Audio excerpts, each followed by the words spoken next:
Bonjour à tous, je suis désolée de ne pas être parmi vous aujourd'hui, mais j'ai tenu à partager avec vous le résultat des travaux que nous avons menés au cours des 8 derniers mois au sein du groupe de travail consacré aux consommateurs d'énergie et à la transformation numérique.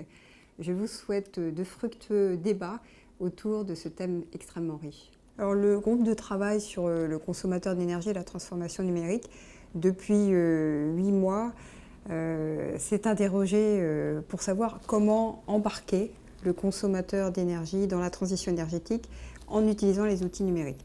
Et pour ce faire, il a auditionné une vingtaine d'experts en son sein mais au-delà.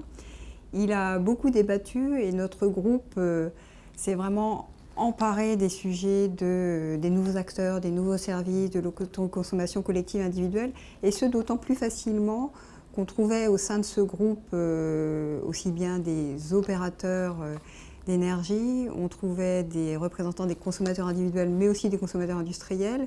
Et on a élargi aussi notre groupe à ces nouveaux acteurs du numérique dont on parle beaucoup et qui ont partagé avec nous les perspectives à venir de développement, notamment technologique. On a aussi parlé d'intelligence artificielle.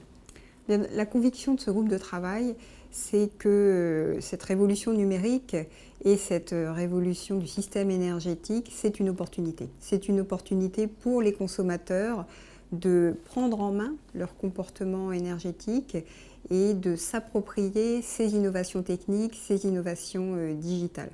Alors quand on parle de consommateurs d'énergie, on parle aussi bien du consommateur d'électricité, mais aussi du consommateur de gaz.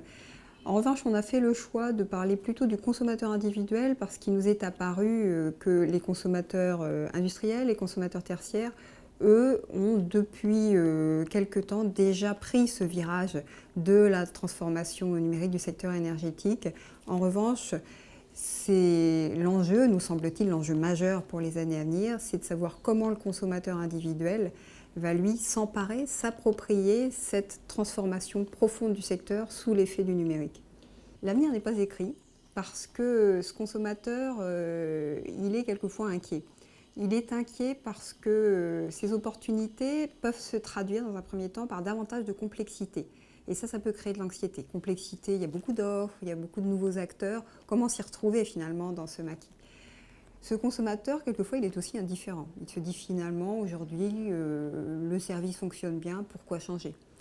Et on a aussi un consommateur qui est inquiet, et ça ne touche pas que le système énergétique. Il est inquiet notamment à cause du sujet de la protection de sa vie privée, de la protection des données personnelles. C'est plus vrai encore dans le système énergétique parce que quand on est chez soi, on touche à la sphère de l'intime. Et ça, c'est une vraie inquiétude qu'il faut prendre en compte, qu'on voit par exemple se déployer dans le cadre des polémiques autour du déploiement du compteur Linky. Dans ce monde-là, ce qui dessine, c'est, j'allais dire, une approche beaucoup plus partenariale, une approche multi-acteurs. Et ce qui est ressorti assez souvent dans les auditions, dans les débats que nous avons eus, c'est la nécessité de faire émerger des écosystèmes d'acteurs innovants. Et dans cet écosystème d'acteurs, le régulateur aussi a toute sa place. Et j'allais dire, il innove déjà par cette démarche même de créer un comité de prospective et au sein de ce comité de prospective de rassembler tous les acteurs du monde énergétique et au-delà pour se poser la question de qu'est-ce qu'on veut finalement comme avenir pour notre système énergétique en France. Dans le nouveau système qui émerge, j'ai envie de dire qu'il y a un mot-clé absolument central qui ressort, c'est la confiance.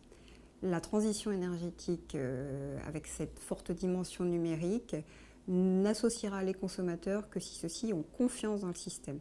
Et cette confiance, elle n'est pas écrite d'avance, elle est à construire. Et je pense que les travaux qu'on mène au sein du comité de prospective et des groupes de travail qu'il a créés participent de la construction de cette confiance. Il faut faire dialoguer les acteurs entre eux. Il faut, j'ai envie de dire, regarder ce monde des possibles qui est devant nous, voir à quelles conditions ces possibles se transformeront en réel. Et ça, c'est un travail de long cours.